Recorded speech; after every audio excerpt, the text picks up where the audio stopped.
কেউ ভুল করলে শুধরানোর নিয়ম হচ্ছে সে যে ভুলটা করলো এটা যে ভুল এটা জানানো, যে অনেকে এরকম এরকম বলে আসলে এটা ঠিক না, বরং ঠিক হচ্ছে এটা এবং এর পক্ষে দলিল হচ্ছে এটা, জাস্ট এটা বলে দাও।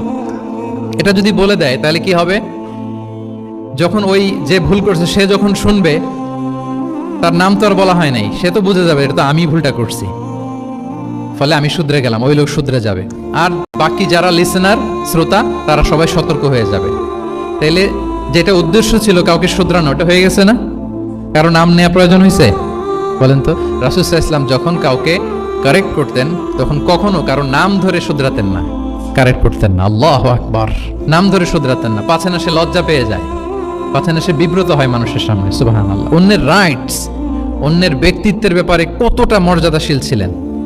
কারণ কারো নাম ধরে তো আমার শুধরানোর দরকার নাই, এটা যে ভুল সোসাইটিকে এটা জানালেই হবে।